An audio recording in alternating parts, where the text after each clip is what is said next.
ಹರಿ ಓಂ ಶ್ರೀ ಗುರುಭ್ಯೋ ನಮಃ ಪರಮಗುರುಭ್ಯೋ ನಮಃ. ಶುಕ್ಲಾಂಬರಧರಂ ವಿಷ್ಣುಂ ಶಶಿವರ್ಣಂ ಚತುರ್ಭುಜಂ ಪ್ರಸನ್ನವದನಂ ಧ್ಯಾಯೇತ್ ಸರ್ವವಿಘ್ನೋಪಶಾಂತಯೇ. ನಮಃ ಶಾಂತಾಯ ದಿವ್ಯಾಯ ಸತ್ಯಧರ್ಮಸ್ವರೂಪಿಣೆ ಸ್ವಾನಂದಾಮೃತತೃಪ್ತಾಯ ಶ್ರೀಧರಾಯ ನಮೋ ನಮಃ. ಜಗತ್ಕಲ್ಯಾಣಕಾರ್ಯಾಯ ನರರೂಪಧರಾಯ ಚ ಯೋಗಿರಾಜಾಯ ವಂದ್ಯಾಯ ಗುರುದಾಸಾಯ ತೇ ನಮಃ. ಯೋಗಿರಾಜಾಯ ವಂದ್ಯಾಯ ಗುರುದಾಸಾಯ ತೇ ನಮಃ. ಲಕ್ಷ್ಮೀರಮಣ ಗೋವಿಂದ ಗೋವಿಂದ. ಹರ ನಮಃ ಪಾರ್ವತಿ ಪತಯೇ ಹರ ಹರ ಮಹಾದೇವ. ಭಗವಾನ್ ಸದ್ಗುರು ಶ್ರೀಧರ ಗುರುದಾಸ ಸ್ವಾಮಿ ಮಹಾರಾಜ್ ಕಿ ಜೈ. ಶುಕ್ಲಾಂಬರಧರಂ ವಿಷ್ಣುಂ ಶಶಿವರ್ಣಂ ಚತುರ್ಭುಜಂ ಪ್ರಸನ್ನವದನಂ ಧ್ಯಾಯೇತ್ ಸರ್ವವಿಘ್ನೋಪಶಾಂತಯೇ ಸರ್ವವಿಘ್ನೋಪಶಾಂತಯೇ. ವಿಶ್ವಾಂಭರ ಗಣಪತಿ ವಿಯದಧಿಪತಿ ವಿಶ್ವಾಂಭರ ಗಣಪತಿ ವಿಶ್ವನಾಮಕನೇ ಕೊಡು ನಿನ್ನ ಭಕುತಿ ವಿಶ್ವನಾಮಕನೇ ಕೊಡು ನಿನ್ನ ಭಕುತಿ. ವಿಶ್ವಂಭರ ಗಣಪತಿ ವಿಯದಧಿಪತಿ ವಿಶ್ವಂಭರ ಗಣಪತಿ. ವ್ಯಾಸನು ನೀನೆ ಗಣೇಶನು ನೀನೆ ವ್ಯಾಸನು ನೀನೆ ಗಣೇಶನು ನೀನೆ. ಈಶ ಸೂರ್ಯ ಶಶಿರೂಪನು ನೀ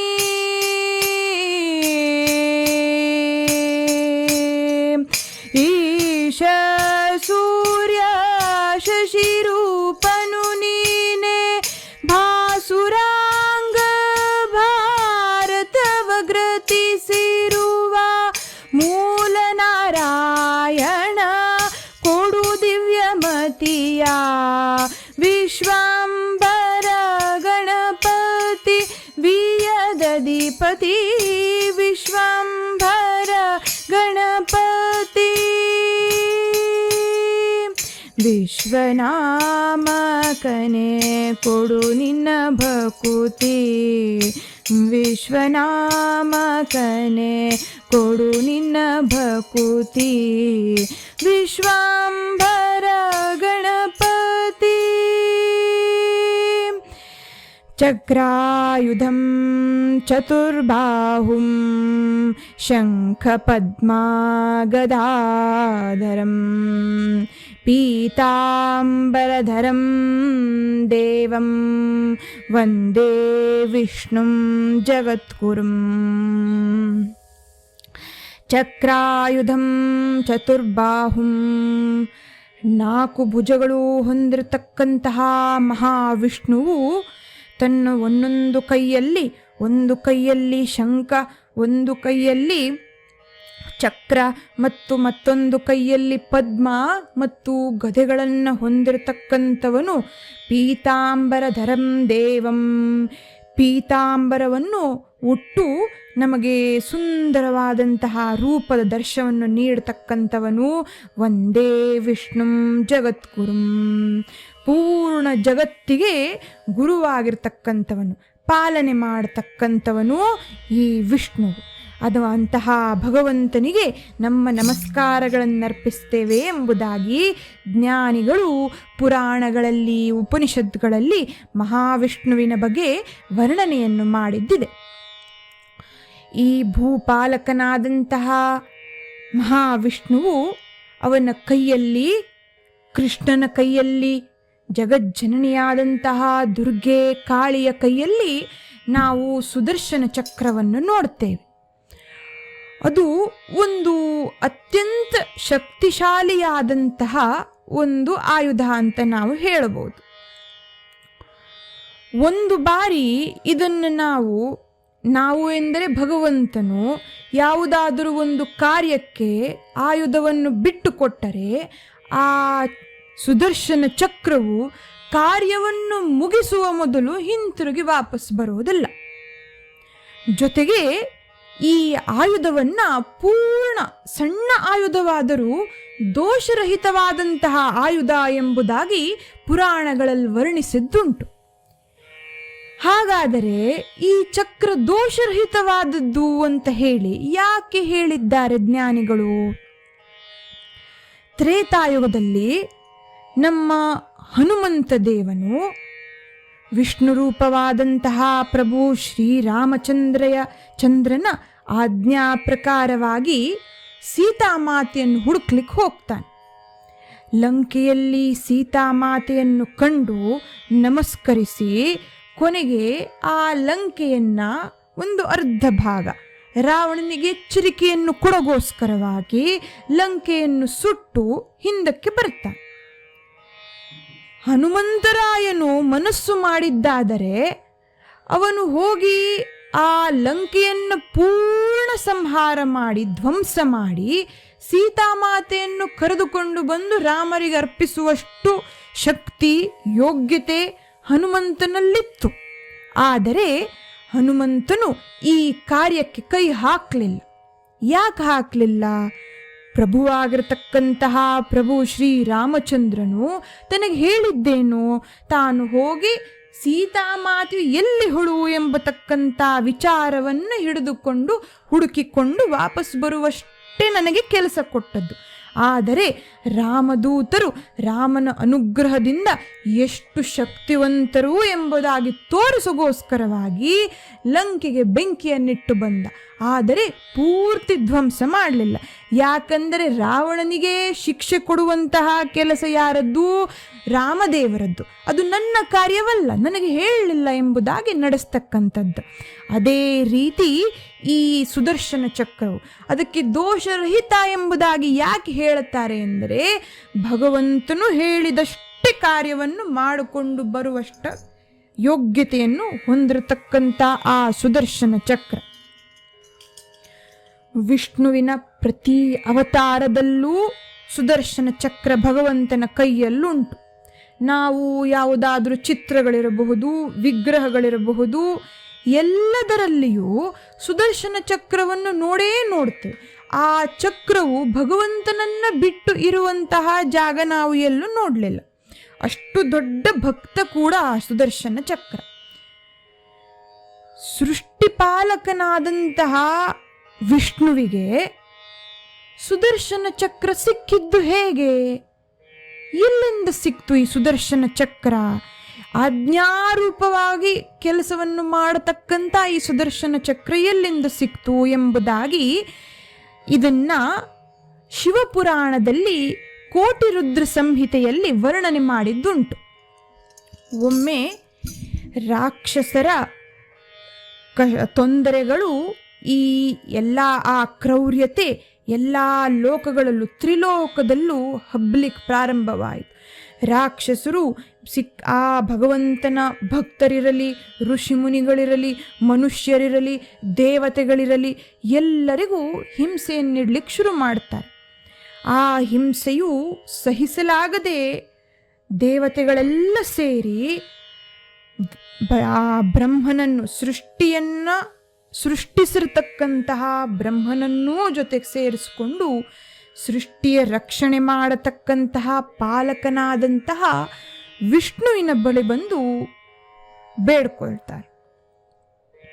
ಹೇ ಪ್ರಭೋ, ಹೇಗಾದರೂ ಮಾಡಿ ನಮ್ಮನ್ನ ಈ ಕಷ್ಟದಿಂದ, ತೊಂದರೆಯಿಂದ ರಕ್ಷಿಸಬೇಕೆಂಬುದಾಗಿ ಪ್ರಾರ್ಥಿಸಿದಾಗ ಮಹಾವಿಷ್ಣುವು ಆ ರಾಕ್ಷಸರನ್ನ ಸಂಹಾರ ಮಾಡಲು ಯುದ್ಧಕ್ಕೆ ಹೋಗಿ ನಿಂತ್ಕೊಳ್ತಾನೆ.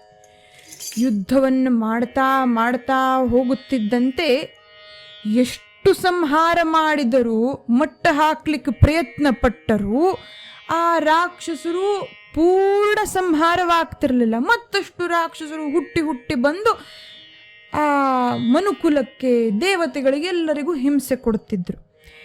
ಈಗ ಈ ತೊಂದರೆಗೆ ಉಪಾಯವನ್ನು ಯಾರಾದರೂ ಹೇಳ್ಕೊಡ್ತಕ್ಕಂಥವರು ಎಂದರೆ ಶಂಕರನು ಬಿಟ್ಟರೆ ಇದಕ್ಕೆ ಮಾರ್ಗ ತೋರತಕ್ಕಂಥವ್ರು ಇನ್ಯಾರೂ ಇಲ್ಲ ಎಂಬುದಾಗಿ ವಿಷ್ಣುವಿಗೆ ತಿಳಿಯಿತು.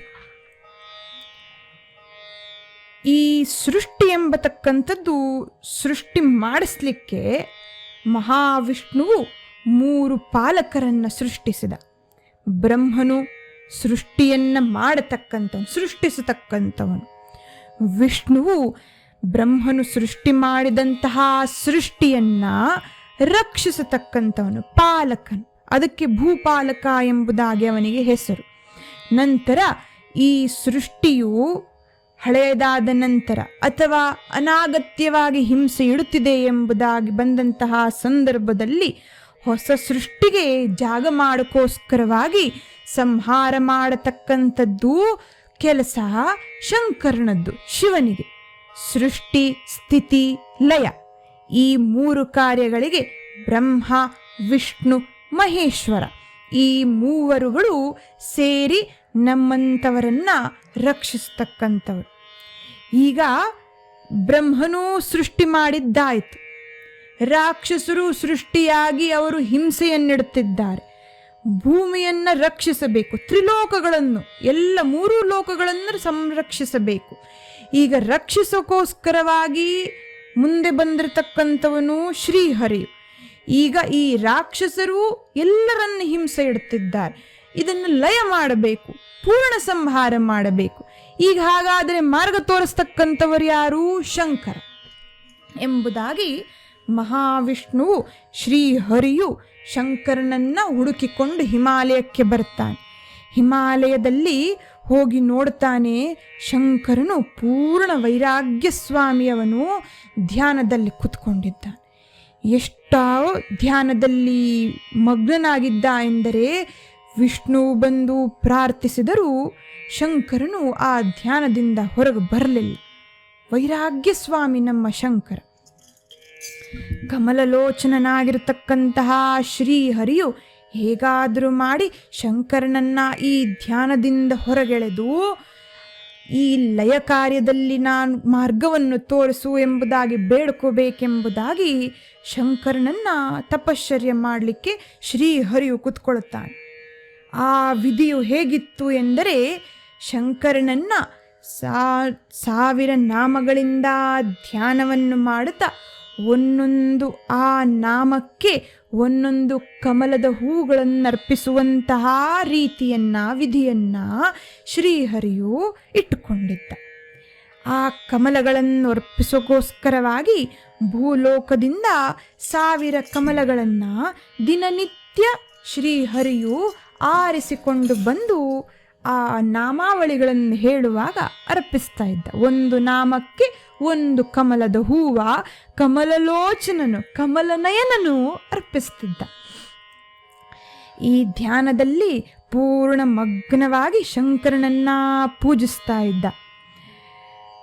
ಹೇ ಹರನೇ, ಶಂಕರನೇ, ನೀಲಕಂಠನೇ, ಪಾಹಿ ಪಾಹಿ. ರುದ್ರನೇ, ಪಿನಾಕನೇ, ಕಾಲಕಾಲನೇ, ಆಶುತೋಷನೇ, ಪಾಹಿ ಪಾಹಿ. ಭವನೇ, ಸ್ಮರಹರನೇ, ಉಗ್ರನೇ, ದೇವದೇವನೇ, ಸದಾಶಿವನೇ, ವಿಶ್ವೇಶ್ವರನೇ, ಜಟಾಧಾರಿಯೇ, ಭಸ್ಮಾಂಗನೇ, ನಾಗಭೂಷಣನೇ, ಪಾಹಿ ಪಾಹಿ. ವೃಷಭಾರೂಢನೇ, ದಯಾನಿಧಿಯೇ, ಕರುಣಾಕರನೇ, ಭಕ್ತವತ್ಸಲನೇ, ಶರಣಾಗತ ರಕ್ಷಕನೇ, ಪಾಹಿ ಪಾಹಿ. ಕುಣಿಯುತ ನಲಿಯುತ ಬಾರೋ ಶಂಕರ, ಕುಣಿಯುತ ನಲಿಯುತ ಬಾರೋ ಶಂಕರ. ಮಣಿಯುವೆ ನಿನ್ನಡಿಗಳಿಗೆ ದೇವಾ, ಮಣಿಯುವೆ ನಿನ್ನಡಿಗಳಿಗೆ ದೇವಾ. ಕುಣಿಯುತ ನಲಿಯುತ ಬಾರೋ ಶಂಕರ, ಕುಣಿಯುತ ನಲಿಯುತ ಬಾರೋ.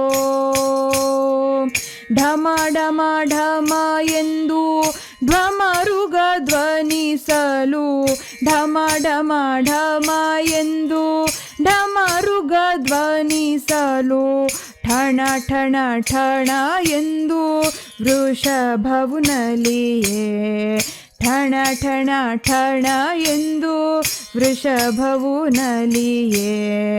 ಪೊರೆಯುತ ಭಕುತರ ವರವಿಯುತ ಬಾ, ಪೊರೆಯುತ ಭಕುತರ ವರವಿಯುತ ಬಾ. ಗಿರಿಜಾಲಿಂಗಿತ ನಾಟ್ಯಾಚಾರ್ಯ, ಗಿರಿಜಾಲಿಂಗಿತ ನಾಟ್ಯಾಚಾರ್ಯ. ಕುಣಿಯುತ ನಲಿಯುತ ಬಾರೋ ಶಂಕರ, ಕುಣಿಯುತ ನಲಿಯುತ ಬಾರೋ ಶಂಕರ, ಕುಣಿಯುತ ನಲಿಯುತ ಬಾರೋ ಶಂಕರ ಎಂಬುದಾಗಿ ಶಂಕರನನ್ನ ಒಂದೊಂದು ನಾಮವನ್ನು ಹೇಳುವಾಗ ತಾನು ಆರಿಸಿಕೊಂಡು ತಂದಂತಹ ಸುಂದರವಾದಂತಹ ಕಮಲಗಳನ್ನರ್ಪಿಸುತ್ತಾ ಭಕ್ತಿಯಿಂದ ಪೂಜಿಸುತ್ತಿರುವಾಗ ಆ ಭಕ್ತಿಗೆ ಮೆಚ್ಚಿ ಶಂಕರನು ಎಚ್ಚರಿಸ್ತಾನೆ. ಎದ್ದಾಕ್ಷಣ ಶಂಕರನು ಶ್ರೀಹರಿಯನ್ನ ಕೊಂಚು ನಾನು ಏನು ಮಾಡ್ತಾನೆ, ಭಕ್ತಿ ಎಷ್ಟು ಮಟ್ಟಕ್ಕುಂಟು ಎಂದು ನೋಡಬೇಕೆಂಬುದಾಗಿ ಆ 1000 ಕಮಲಗಳಲ್ಲಿ ಒಂದು ಕಮಲವನ್ನೆತ್ತುಕೊಂಡು ಬಚ್ಚಿಟ್ಕೊತಾನೆ. ಇದು ಆ ಪೂಜೆಯಲ್ಲಿ ಮಗ್ನನಾಗಿರತಕ್ಕಂಥ ಶ್ರೀಹರಿಗೆ ಶಂಕರನು ಧ್ಯಾನದಿಂದ ಎದ್ದು ಬಂದದ್ದಾಗಲಿ ಅಥವಾ ಆ ಒಂದು ಕಮಲ ತೆಗೆದುಕೊಂಡದ್ದಾಗಲಿ ಯಾವುದು ತಿಳಿಲಿಲ್ಲ. ನಾಮಾವಳಿಯನ್ನು ಹೇಳ್ತಾ ಹೇಳ್ತಾ ಕಮಲಗಳನ್ನರ್ಪಿಸುತ್ತಾ 999 ಆ ಹೂಗಳನ್ನರ್ಪಿಸಿ 1000ನೇ ನಾಮವನ್ನು ಹೇಳುವಾಗ ಕಮಲವನ್ನು ನೋಡ್ತಾನೆ. ಅಲ್ಲಿ ಸಾಕಾಗಲಿಲ್ಲ, ಒಂದು ಕಡಿಮೆ ಆಯಿತು. ಹೇಗೆ ಸಾಧ್ಯ, ಎಣಿಸಿ ತಂದಿದ್ದೇನಲ್ಲ ಎಂಬುದಾಗಿ ಎಲ್ಲ ಕಡೆ ನೋಡ್ತಾನೆ, ಎಲ್ಲೂ ಕಾಣಲಿಲ್ಲ. ಈ ಪೂಜೆ ಹೀಗೆ ಅರ್ಧಕ್ಕೆ ನಿಲ್ಲಬಾರದು ಎಂಬುದಾಗಿ ಮತ್ತೆ ಭೂಲೋಕಕ್ಕೆ ಬಂದ, ಇನ್ನೊಂದು ಕಮಲವನ್ನು ತಗೊಂಡು ಬರಬೇಕೆಂಬುದಾಗಿ. ಅಲ್ಲಿ ಬಂದಂತಹ ಸಮಯದಲ್ಲಿ ಕಮಲಗಳು ಕಣ್ಣಿಗೆ ಕಾಣದ ಹಾಗೆ ಶಂಕರನು ಮರೆ ಮಾಡಿಬಿಟ್ಟ.